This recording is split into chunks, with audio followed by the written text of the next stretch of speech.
Muito bom dia, seja bem-vindo ao nosso Reflexão e Vida desta quarta-feira. Estamos aqui para trazer mais uma mensagem de fé e esperança para o seu coração através da poderosa e preciosa Palavra de Deus. Essa palavra que é viva e eficaz e mais cortante do que qualquer espada de dois gumes, capaz de penetrar a divisão entre alma e espírito, juntas e medulas, e discernir os pensamentos e intenções do coração.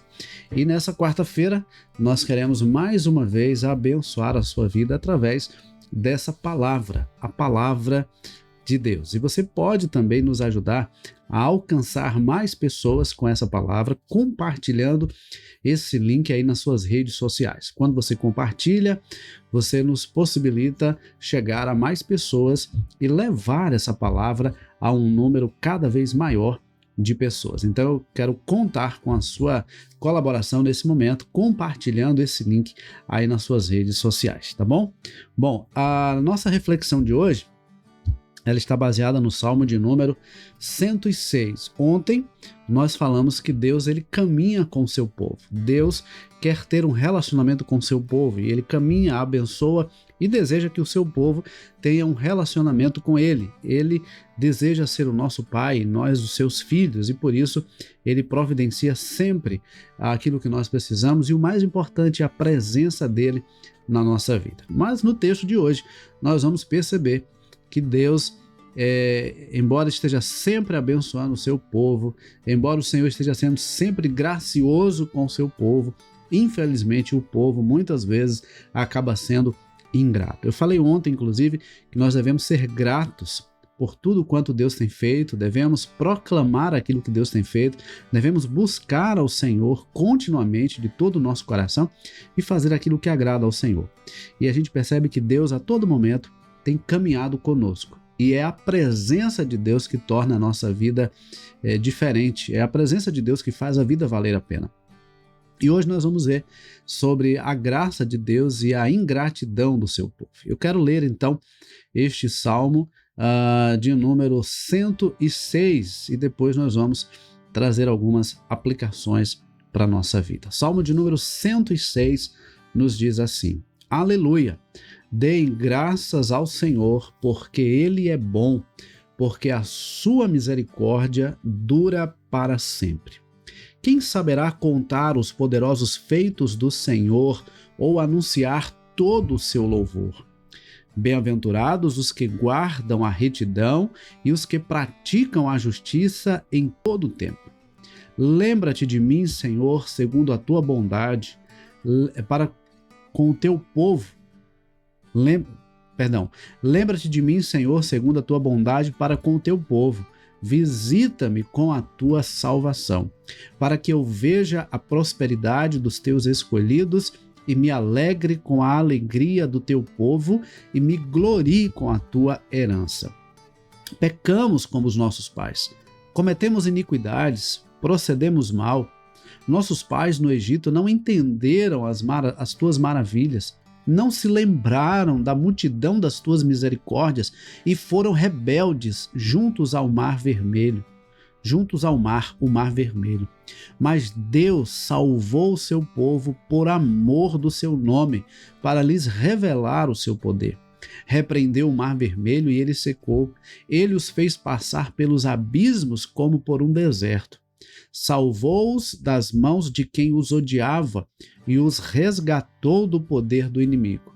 As águas cobriram seus opressores, nenhum deles escapou. Então creram nas suas palavras e lhe cantaram louvor. Logo, porém, se esqueceram das obras de Deus e não esperaram pelos seus desígnios. Entregaram-se à cobiça no deserto e nos lugares áridos puseram Deus à prova. Concedeu-lhes o que pediram, mas enviou-lhes também uma doença terrível. Tiveram inveja de Moisés no acampamento e de Arão, o santo do Senhor. A terra se abriu, engoliu Datã e cobriu o grupo de Abirão. Um fogo se acendeu contra o grupo deles, as chamas devoraram os ímpios. Em Horebe fizeram um bezerro e adoraram um ídolo de metal fundido. e assim trocaram a glória de Deus pela imagem de um novilho que come capim. Esqueceram-se de Deus, o seu Salvador, que no Egito havia feito coisas grandiosas, maravilhas na terra de Cã, tremendos feitos no Mar Vermelho. Deus os teria exterminado, como tinha dito, se Moisés, o seu escolhido, não se houvesse intercedido, impedindo que o seu furor o destruísse. Também desprezaram a terra aprazível e não deram crédito à palavra de Deus. Pelo contrário, murmuraram em suas tendas e não ouviram a voz do Senhor. Então lhes jurou de mão erguida que os havia de arrasar no deserto. E também espalharia entre as nações a sua descendência e os dispersaria por outras terras. Também se juntaram a Baal-Peor e comeram sacrifícios dos ídolos mortos. Assim, com tais ações, provocaram a ira do Senhor e a peste se espalhou entre eles. Então se levantou Finéias e executou juízo e a peste cessou. Isso lhe foi atribuído como justiça de geração em geração para sempre. Depois provocaram Deus nas águas de Meribá, e por causa deles aconteceu uma desgraça com Moisés, pois foram rebeldes ao Espírito de Deus e Moisés falou sem refletir. Não exterminaram os povos como o Senhor lhes havia ordenado. Em vez disso, se mesclaram com as nações e aprenderam seus costumes. Adoraram seus ídolos, os quais se tornaram armadilha para eles. Sacrificaram seus filhos e suas filhas aos demônios. Derramaram sangue inocente, o sangue de seus filhos e filhas, que sacrificaram aos ídolos de Canaã. E a terra foi contaminada com sangue.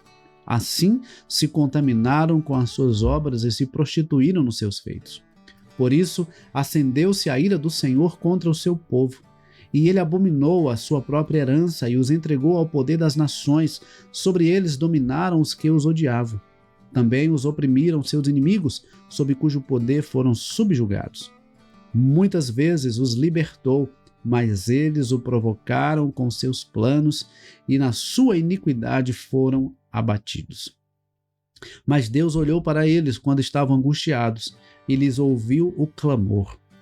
Lembrou-se a favor deles de sua aliança e se compadeceu, segundo a multidão de suas misericórdias.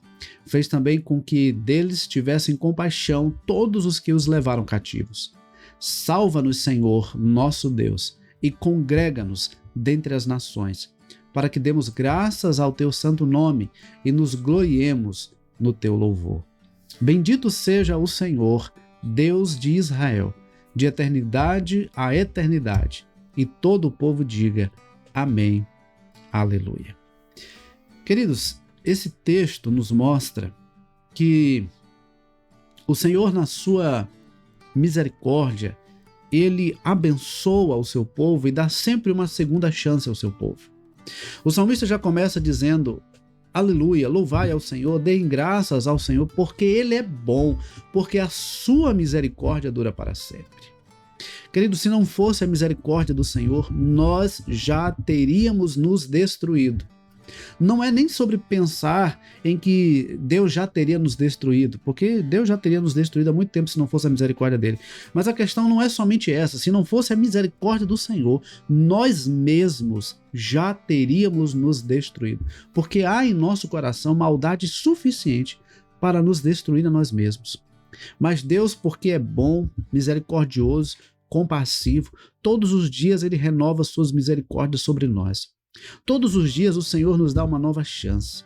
Todos os dias o Senhor nos dá uma nova oportunidade de fazer diferente, de ser diferente, de cumprir os propósitos dele para a nossa vida. Nós vemos no texto, no versículo 3, que felizes são aqueles que guardam a retidão e praticam a justiça em todo o tempo. Felizes são aqueles que fazem a vontade de Deus. Felizes são aqueles que obedecem à vontade do Senhor. Queridos, nós podemos ver no texto que nós acabamos de ler o tanto de vezes que Deus perdoou o seu povo, que Deus deu uma nova chance ao seu povo. Veja, o povo foi rebelde, o povo se esqueceu, o povo foi ingrato, o povo se esqueceu do que Deus havia feito por eles no Egito. da forma como o Senhor os abençoou. O povo se esqueceu da forma como o Senhor os tirou do Egito, pela forma como o Senhor abriu o Mar Vermelho para que o povo passasse. E depois que o povo de Israel passou, o exército do faraó entra naquele mar e as águas se fecham e todo aquele exército é morto. O povo se esqueceu, o povo foi ingrato da maneira como Deus os conduziu pelo deserto, pela maneira como o Senhor supriu as suas necessidades, pela maneira como o Senhor os protegeu e, sobretudo, pela maneira como o Senhor caminhou com eles. O povo fez bezerro de ouro, o povo desobedeceu, o povo murmurou, o povo questionou e o povo... queridos, sejamos sinceros, só Deus mesmo para ter paciência conosco. Olha quantas vezes que a gente pede alguma coisa a Deus, Deus vai, nos dá, nos abençoa, depois a gente esquece daquilo que Deus deu, daquilo que Deus fez. A gente pede perdão por uma coisa, Deus vai, nos perdoa, daqui a pouco a gente vai e faz a mesma coisa de novo. Todos os dias Deus tem sido misericordioso conosco, Deus tem sido gracioso para conosco. E quando nós olhamos, a gente percebe que isso é reflexo do amor de Deus. O versículo de número 8 diz que Deus salvou o seu povo por amor do seu nome, para revelar o seu poder. Não é sobre nós, é sobre Ele mesmo, é porque Ele é amor, Ele é compassivo, Ele é justiça também, Ele é santo e Ele quer que vivamos uma vida reta, uma vida íntegra, uma vida correta. E Deus nos dá então o seu Filho Jesus Cristo para que por meio dele nós possamos ser livres da escravidão do pecado, para fazer a vontade de Deus. Deus nos dá a sua palavra para saber o caminho que nós devemos seguir e Deus nos dá o seu Espírito para que possamos conhecer a sua vontade, fazer a sua vontade. O Espírito ilumina o nosso entendimento para que conheçamos a palavra, entendamos e vivamos de acordo com a palavra. Então não há desculpas. Então Deus, por sua graça, por sua bondade, por sua misericórdia, Ele tem renovado sobre nós todos os dias o seu amor. Deus nos ama incondicionalmente, intencionalmente e sacrificialmente. Você já percebeu? Deus nos ama incondicionalmente, não há nada que possamos fazer para que Deus nos ame mais, não há nada que possamos fazer para que Deus nos ame menos, Ele simplesmente nos ama, Ele nos ama de forma incondicional. Ele não depende da nossa ação para nos amar, Ele nos amou primeiro, o apóstolo João fala sobre isso. Que nós amamos porque Ele nos amou primeiro. Deus nos ama de forma incondicional, mas Deus também nos ama de forma intencional. Deus decidiu nos amar, Ele escolheu nos amar. Deus prova o seu amor para conosco, em que Cristo morreu por nós quando éramos ainda pecadores, Ele decidiu nos amar. E o amor de Deus para conosco é um amor sacrificial, porque Deus amou o mundo de tal maneira que deu o seu Filho unigênito para que todo aquele que nele crê não pereça, mas tenha a vida eterna. Olha, tem muitas pessoas aí mendigando amor, mendigando atenção, mendigando carinho. Não existe amor maior do que o amor de Deus. Esse é um amor inquestionável e é também um amor incalculável. E muitas pessoas preferem ainda viver longe de Deus. Muitas pessoas preferem ainda ficar mendigando o amor do mundo, o amor das pessoas. Deixa eu dizer uma coisa para você nessa manhã. Está na hora de você olhar para Deus e reconhecer que quem te ama é Deus. E Ele te ama incondicionalmente, intencionalmente, e Ele te ama sacrificialmente. E quando a gente percebe isso, quando a gente descobre essas verdades, não há outro caminho senão entregar a nossa vida a Ele e viver para o louvor da glória dEle. Nós não podemos ser rebeldes, nós não podemos ser ingratos, nós não podemos ser cabeça dura, não. A gente tem que reconhecer quem Deus é e o que Ele tem feito na nossa vida. Nós temos que crer no Senhor. Olha, a gente vê no texto que em vários momentos o Senhor abençoava, o povo ia, prosperava, daqui a pouco o povo se rebelava. Aí quando vinha a angústia, quando via o sofrimento, o povo clamava, Deus ia, perdoava e dava uma nova chance. Aí daqui a pouco o povo ia e desobedecia de novo. Querido, só Deus para ter paciência mesmo com a gente. Só Deus para ter paciência com a gente. E aí, quando chega lá no final do Salmo, o salmista vai dizer o seguinte, versículo de número 47, 48. Salva-nos, Senhor nosso Deus, e congrega-nos dentre as nações, para que demos graças ao teu santo nome e nos gloriemos no teu louvor. Bendito seja o Senhor, Deus de Israel, de eternidade a eternidade, e todo o povo diga amém, aleluia. Versículos 44 e 45 diz: Deus olhou para eles quando estavam angustiados e lhes ouviu o clamor. Lembrou-se a favor deles de sua aliança e se compadeceu segundo a multidão das suas misericórdias. Eu não sei se você de repente está longe de Deus nesse momento, mas se você clamar ao Senhor, você vai perceber o quanto Ele está perto de você.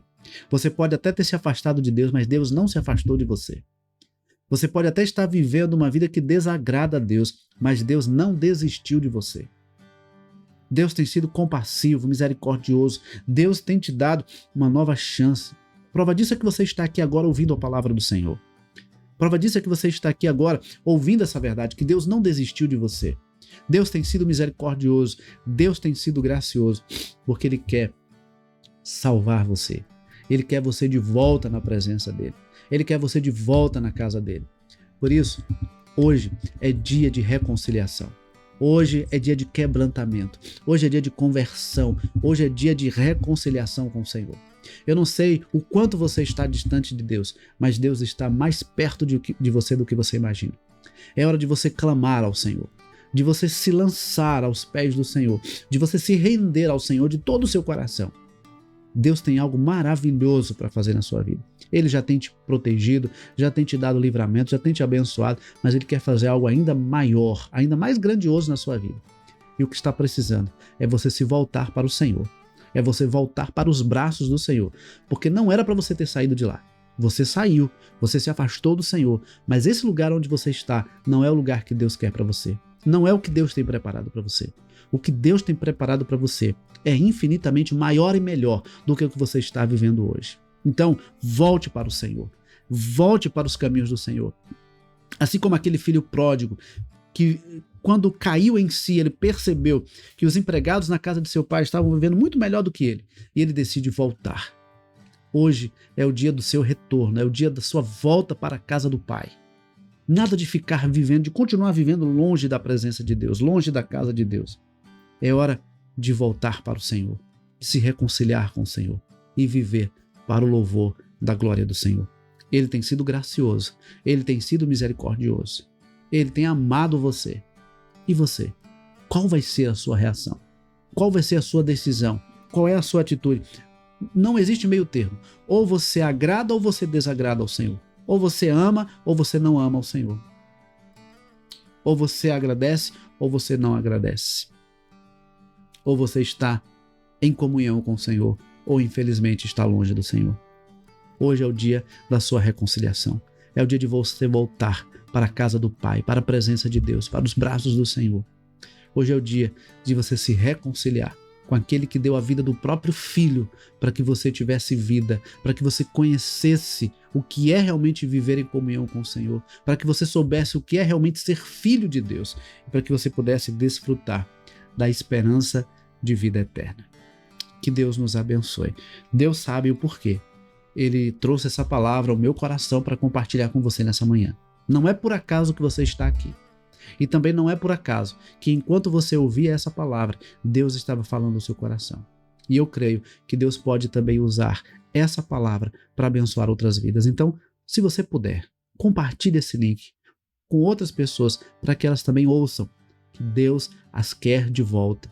Deus as quer em sua presença. Tá bom? Que Deus nos abençoe, que Deus nos conceda uma ótima quarta-feira e, se Deus permitir, amanhã, 6h57 da manhã, tem Reflexão em Vida.